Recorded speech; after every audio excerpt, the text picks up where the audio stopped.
नमस्कार, आप सभी का स्वागत है यूट्यूब चैनल कुमार फाइनेंस पर। यूट्यूब के माध्यम से कुछ मित्रों का मैसेज आ रहा था कि एक स्पेशल वीडियो बनाइए केवल DHFL के NCDs पे यानी नॉन कन्वर्टेबल डिवेंचर पे। इसलिए इस वीडियो में हम बात करेंगे केवल DHFL के NCD के बारे में, इसका करंट मार्केट प्राइस क्या चल रहा है, इसके डिटेल एनालिसिस देखेंगे और साथ ही हम जानने की कोशिश करेंगे कि आने वाले टाइम में जो लोगों का पैसा फंसा हुआ है NCD में उसका क्या हो सकता है और IBC एक्ट में उसकी क्या पॉसिबिलिटी बन रही है। तो स्टार्ट करते हैं ये वीडियो।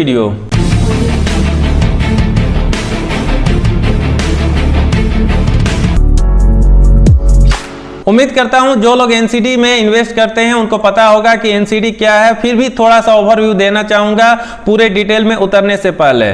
सबसे पहले मैं बताना चाहूंगा कि जब भी कोई कंपनी फंड रेजिंग का प्रोसेस स्टार्ट करती है, चाहे उसका बिजनेस एक्सपेंशन हो या उसका कुछ और पर्पस हो, उसके लिए अमूमन वो दो ही रास्ता अपनाते हैं। एक डेट इंस्ट्रूमेंट के थ्रू वो फंड रेजिंग करते हैं, दूसरा इक्विटी इंस्ट्रूमेंट के थ्रू वो फंड रेजिंग करते हैं। अगर हम इक्विटी इंस्ट्रूमेंट की बात करें तो अगर किसी कंपनी का स्टॉक मार्केट में शेयर चल रहा होता है तो वो इक्विटी शेयर में ही आता है, यानी वो इक्विटी इंस्ट्रूमेंट कहलाता है। जबकि बॉन्ड, NCD जैसे आइटम डेट इंस्ट्रूमेंट में आते हैं। इस वीडियो में हम केवल बात करने वाले हैं NCD के बारे में, इसलिए बाकी के बारे में हम डिटेल में नहीं जाएंगे। अमूमन ऐसा माना जाता है कि NCD इक्विटी शेयर के अगेंस्ट में ज्यादा सेफ होता है, क्योंकि इसके अगेंस्ट में एक निश्चित इंटरेस्ट का रेट मिलता है। वो डिपेंड करता है कि जिस कंपनी का आप खरीद रहे हैं वो कंपनी कितना रेट दे रही है। साथ ही इसमें फिक्स पीरियड होता है, उतना टाइम के लिए आपको इसको लेना पड़ता है। अमूमन ऐसा देखा जाता है कि जो लोग थोड़ा सेफ खेलना पसंद करते हैं और इक्विटी शेयर में इन्वेस्ट नहीं करना चाहते हैं, लेकिन FD के अगेंस्ट में थोड़ा सा ज्यादा इंटरेस्ट पाना चाहते हैं, वो लोग NCD में इन्वेस्ट करते हैं, क्योंकि कंपेयर टू FD इसमें ज्यादा इंटरेस्ट मिलता है। यहां पर मैं बताना चाहूंगा कि NCD भी दो टाइप का होता है, एक सिक्योर्ड NCD होता है, दूसरा अनसिक्योर्ड NCD। ये डिपेंड करता है प्रिंसिपल अमाउंट पर और इंटरेस्ट रेट पर जो इशूइंग कंपनी ऑफर करती है। NCD का इंटरेस्ट रेट अमूमन ऐसा देखा गया है कि 8 से 12% का होता है और ऐसा माना जाता है कि सिक्योर्ड NCD थोड़ा सेफ होता है, क्योंकि इसके पास कंपनी के एसेट्स का बैकअप रहता है। अगर इशूइंग कंपनी डिफॉल्ट करती है तो उसके एसेट्स को लिक्विडेट करके क्रेडिटर्स को पे आउट किया जा सकता है। हाँ, सिक्योर्ड NCD पर इंटरेस्ट रेट कम मिलता है, जबकि अनसिक्योर्ड NCD पे इंटरेस्ट रेट ज्यादा मिलता है। वहीं पे अनसिक्योर्ड NCDs काफी रिस्की होता है कंपेयर टू सिक्योर्ड NCD, क्योंकि इसमें कंपनी के एसेट्स का बैकअप नहीं होता है। अगर कंपनी डिफॉल्ट करती है तो या तो इन्वेस्टर का पैसा डूबेगा या उसको वेट करना पड़ेगा जब तक कि कंपनी पैसा वापस नहीं देती है, या अगर कंपनी IBC में चली जाती है फिर NCLT और RBI क्या डिसाइड करता है उस पर डिपेंड करता है। अमूमन ऐसा देखा जाता है कि अनसिक्योर्ड NCDs का इंटरेस्ट रेट ज्यादा होता है कंपेयर टू सिक्योर्ड NCDs। अब हम जान लेते हैं DHFL के NCD का करंट मार्केट प्राइस क्या है। आप स्क्रीन पे देख सकते हैं कि जो NCD इसका 2026 में मैच्योर होने वाला है, उसका इंटरेस्ट रेट 8.93% है। उसका करंट मार्केट प्राइस फिलहाल 336 रुपया चल रहा है BSE में, वहीं पे 330 रुपया चल रहा है NSE में। अगर हम इसका 5 साल का CAGR देखें तो ये निगेटिव 19.52% है। DHFL के latest NCD issue and open date हम देखें तो लेटेस्ट इसका डिटेल आप स्क्रीन पे देख रहे हैं कि 22 मई 2018 को इसका इशू का ओपन डेट था, वहीं पे इसका क्लोजिंग डेट जून 4, 2018 था। इसके लेटेस्ट पीरियड के बारे में हम बात करें उसके पहले मैं आप लोगों को लेके जाना चाहूंगा 2016 के पीरियड में, जब इस कंपनी ने NCDs ऑफर किया था और तब ये मार्केट में इस कंपनी का अच्छा खासा नाम हुआ करता था, ये ओवर सब्सक्राइब भी हुआ था। इसलिए सबसे पहले हम वो डिटेल देख लेते हैं, फिर हम इस डिटेल पे आके चर्चा करेंगे और समझने की कोशिश करेंगे कि तब के टाइम में और अब के टाइम में कितना डिफरेंस आ गया है। अब मैं आ गया हूं उस डिटेल पर जब इस कंपनी ने 3 अगस्त 2016 को अपना NCD इशू किया था मार्केट में। DHFL ने जब 2016 में फंड रेजिंग का प्लान किया था, तब 3 अगस्त 2016 को इसने 4000 करोड़ रुपया फंड रेजिंग का प्लान किया था। उसके अगेंस्ट में इसको करीब 19,000 करोड़ वर्थ का ऑफर मिला था, यानी कह सकते हैं कि इसके NCD करीब 5 टाइम्स मोर सब्सक्राइब हुए उस पीरियड में। इसके NCD ओवर सब्सक्राइब हुए, उसके कुछ रीजंस भी थे, जिसमें से एक मेन रीजन इसका इंटरेस्ट रेट भी था। हम वीडियो में जैसे जैसे आगे बढ़ेंगे वैसे वैसे आपको पता चलता जाएगा कि आखिर क्यों इसका NCD तब के टाइम में ओवर सब्सक्राइब हुआ था। जब 2016 में इन्होंने NCD का ऑफर दिया था मार्केट में, उसमें इन्होंने 10 टाइप का पेमेंट ऑप्शन रखा था इन्वेस्टर्स के लिए, जिसमें एक ऑप्शन कंज्यूमर प्राइस इंडेक्स यानी CPI लिंक्ड प्लान भी था। इन्होंने जो टाइम टेन्योर का ऑप्शन दिया था उसमें 3 ऑप्शन दिए गए थे, 3 साल, 5 साल और 10 साल, जिसमें इन्वेस्टर पे कंप्लीटली डिपेंड करता था कि वो कौन सा टेन्योर को चूज करते हैं और इसके एनसीडी को सब्सक्राइब करते हैं। जो इंटरेस्ट पेमेंट का इन्होंने ऑप्शन दिया था उसमें 2 टाइप के ऑप्शन दिए थे, एक था मंथली पेमेंट और दूसरा था एनुअल पेमेंट। ये डिपेंड करता था इन्वेस्टर पे कि कौन सा पेमेंट का ऑप्शन वो चूज करते हैं। तब के टाइम का अगर डीएचएफएल का रेटिंग हम देखें तो तब इसको AAA मिला था, जो केयर और ब्रिकवर्क द्वारा दिया गया था। यहां पर मैं बताना चाहूंगा कि इसका AAA रेटिंग शायद एक रीजन हो सकता है जो इन्वेस्टर्स को बहुत ज्यादा आकर्षित कर ली, क्योंकि बहुत सारे एक्सपर्ट्स ऐसा मानते हैं कि अगर किसी कंपनी के बॉन्ड एनसीडीज का अगर रेटिंग AAA, AA होता है तो उसमें इन्वेस्ट किया जा सकता है, क्योंकि जो AAA का रेटिंग होता है वो हाईएस्ट रेटिंग होता है जो केयर, ब्रिकवर्क, क्रिसल जैसे रेटिंग एजेंसीज द्वारा दिया जाता है। लेकिन यहां पे मैं कहना चाहूंगा कि बहुत बार ऐसा होता है कि अगर किसी कंपनी के बॉन्ड का रेटिंग आज के डेट में AAA या AA है तो अगर उसका सिचुएशन खराब हो जाता है तो 2 महीना के बाद वो D या C में भी पहुंच जाता है। रिसेंट एग्जांपल की अगर मैं बात करूं तो रिसेंट एग्जांपल है इंडिया बुल्स और ILFS। आप देख सकते हैं उसका रिकॉर्ड जस्ट 2 महीना में इन 2 कंपनियों का रेटिंग AA से D हो गया था। अगस्त 2016 में इतना अच्छा रिस्पांस मिलने के बाद और इतना ज्यादा ओवर सब्सक्राइब होने के बाद डीएचएफएल के जो तत्कालीन चेयरमैन हुआ करते थे कपिल वाधवान, उन्होंने मार्केट के एक्सपर्ट या कह सकते हैं कि मार्केट के जो रिसर्च एक्सपर्ट होते हैं उन पे उन्होंने कमेंट भी किया था और एक तरह से उन्होंने बोला था कि उनके लिए शर्म की बात है कि वो लोग एस्टिमेट नहीं कर रहे थे कि डीएचएफएल के एनसीडी या बॉन्ड को इतना अच्छा रिस्पॉन्स मिलेगा, क्योंकि अगर रिकॉर्ड देखा जाए तो उस पीरियड तक इससे ज्यादा किसी भी नॉन कन्वर्टेबल डिवेंचर को इतना अच्छा रिस्पॉन्स या इतना हाई सब्सक्रिप्शन नहीं मिला था। जो एक वजह था कपिल वाधवान के कमेंट का, उसमें सबसे ज्यादा subscription high net worth individuals द्वारा किया गया था, यानी HNIs द्वारा किया गया था, जिन्होंने करीब 9,000 करोड़ रुपया डाला था।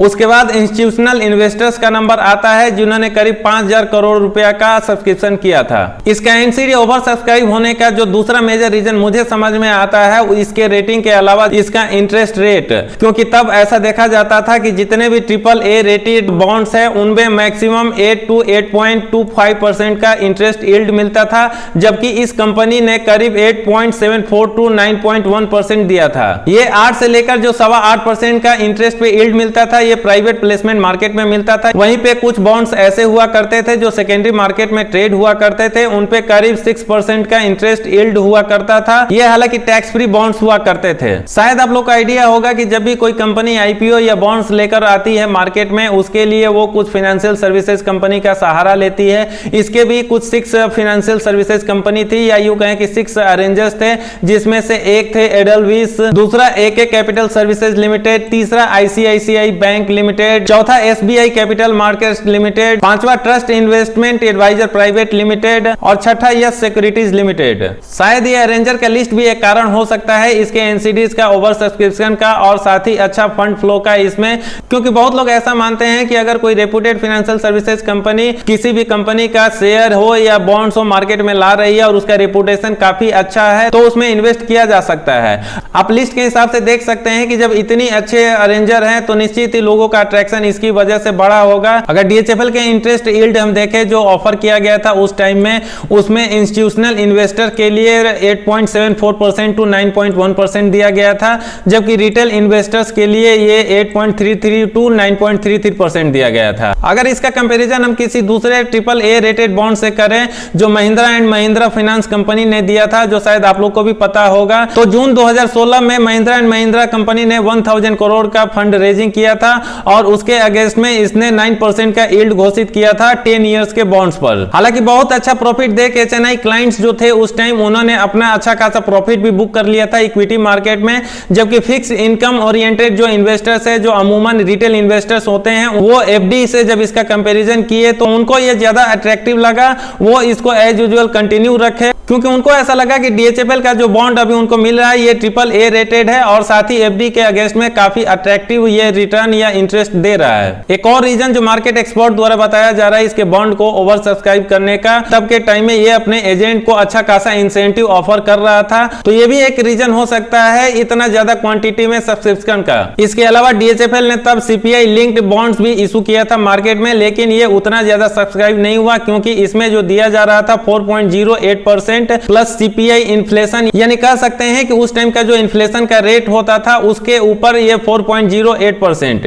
इन्फ्लेशन का रेट तो वेरिएबल होता है और ये फिक्स नहीं होता है, इसलिए इन्वेस्टर्स को ऐसा लगा कि पता नहीं इन्फ्लेशन का रेट क्या रहेगा, ये कभी कम हो सकता है, ज्यादा हो सकता है, इसलिए लोगों का ज्यादा इंटरेस्ट इसमें नहीं बन पाया, चाहे वो रिटेल इन्वेस्टर्स हो या एचएनआईज हो। और जैसा कि मैंने बताया, जब भी कोई कंपनी फंड रेजिंग करती है मार्केट से तो उनका लॉजिक होता है कि उनको उनके बिजनेस का एक्सपेंशन करना है। उस पीरियड की अगर हम बात करें तो DHFL का बिजनेस का ग्रोथ करीब 20% के आसपास हो रहा था और उन्होंने एक्सपेक्ट किया था कि आने वाले फिजिकल ईयर या फाइनेंशियल ईयर में 18 to 20% होगा, जिसके लिए उनको फंड्स की जरूरत है, क्योंकि ये कंपनी मेनली लेंडिंग का काम करती है, हाउस के अगेंस्ट में लोन देती है और आगे लोन देने के लिए इनको और ज्यादा फंड की जरूरत थी, जिसकी वजह से उन्होंने इस डेट इंस्ट्रूमेंट के थ्रू फंड रेजिंग किया। फिर से मैं वापस उसी सीट पे आ गया हूं जहां से हमने चालू किया था और यहां पे हम देख सकते हैं कि इशू डिटेल्स जो इसका दिया हुआ है, ये करीब 7 सीरीज में इशू हुआ है, 1 से लेके 7 आप पढ़ सकते हैं। इसमें जो इंटरेस्ट टाइप दिया हुआ है सीरीज 1 से लेके सीरीज 6 तक फिक्स्ड है, जबकि सीरीज जो 7 है ये फ्लोटिंग है। फ्रीक्वेंसी ऑफ इसका इंटरेस्ट पेमेंट मैक्सिमम एनुअल है, जहां तहां ये मंथली दिखाई दे रहा है, बाकी सब एनुअल ही दिख रहा है जो आप स्क्रीन पे देख सकते हैं। टेन्योर भी इसका 3 साल से लेके 10 साल तक है, जो मैं पहले भी बता चुका हूं। अगर हम कैटेगरी वाइज जाएं और कूपन का परसेंटेज देखें तो ये मिनिमम 8.56% है,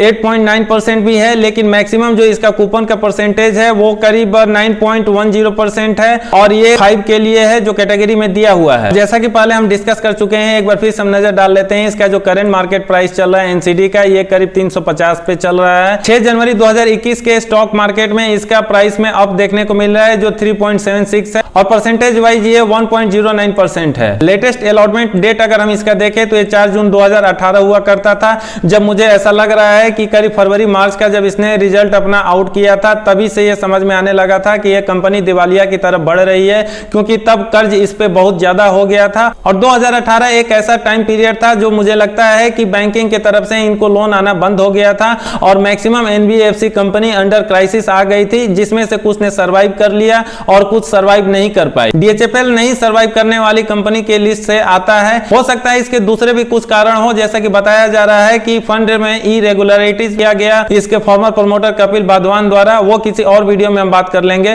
फिलहाल हम देख लेते हैं जो इसका रिडम्पशन डेट दिया हुआ है 4 जून 2021 का। इसका इंटरेस्ट ड्यू है 4 जून 2019 से। शायद आप लोगों को पता होगा कि नवंबर दिसंबर 2018 में इसमें आईबीसी एक्ट के तहत कार्रवाई चालू हो गई थी, जिसकी वजह से इसका जो भी इंटरेस्ट है अभी पेमेंट नहीं हो पा रहा है। एनसीडी का जो इशू प्राइस था वो 1000 रुपया हुआ करता था, इसका फेस वैल्यू भी 1000 रुपया ही रखा गया है पर शेयर। अब सवाल उठता है कि DHFL के जो भी एनसी होल्डर्स हैं उनके पेमेंट का क्या होगा। पहले के वीडियो में भी मैं बता चुका हूं और एक बार फिर से बता रहा हूं कि जो भी एनसीडीज होल्डर है वो बॉन्ड होल्डर्स की कैटेगरी में आते हैं, इसमें कुछ बैंक्स भी शामिल है। निश्चित ही जितने भी सिक्योर्ड एनसीडी होल्डर हैं उनको पेमेंट मिलेगा, लेकिन वो कितना मिलेगा, किस परसेंटेज में मिलेगा, किस रेशियो में मिलेगा, ये काफी कुछ डिपेंड करता है कि इस कंपनी का जो रिजोल्यूशन प्रोसेस चल रहा है उसके अगेंस्ट में कितना पेमेंट होता है। जितना भी पेमेंट मिलेगा उसके हिसाब से ये डिस्ट्रीब्यूट किया जाएगा। इसके अलावा मैं कहना चाहूंगा कि यहाँ पे एनसीएलटी हो या आरबीआई हो एक बड़ा रोल हो जाता है, क्योंकि उन्हीं के हिसाब से अभी फिलहाल सीओसी हो या लेंडर्स हो उनका एक्शन देखने को मिलेगा और जो भी एनसीएलटी आरबीआई सीओसी का डिसीजन होगा उसी के हिसाब से पेमेंट डिसबर्समेंट भी होगा, क्योंकि जब तक इसका पिक्चर क्लियर नहीं हो जाता कहना मुश्किल है कि किस परसेंटेज में मिलेगा। फिलहाल के लिए मैं इतना ही कह सकता हूं कि हर सिक्योर जो एनसीडी होल्डर्स हैं उनको कुछ ना कुछ पेमेंट जरूर मिलेगा, ऐसा मैं मानता हूं आईबीसी एक्ट के हिसाब से, एनसीएलटी या आरबीआई का जो रूल है उसके हिसाब से। वीडियो के आखिर में कहना चाहूंगा कि अगर आपने इस चैनल को सब्सक्राइब नहीं किया है और आपको काम मेरा पसंद आता है तो चैनल को जरूर सब्सक्राइब करें, साथ ही बेल आइकन का बटन प्रेस करें। ये वीडियो कैसा लगा कमेंट करके जरूर बताएं। अगर वीडियो पसंद आया तो लाइक करें और साथ ही अपनों के साथ शेयर करें ताकि ये इंफॉर्मेशन लोगों तक पहुंच सके। पूरा वीडियो देखने के लिए धन्यवाद। जय हिंद।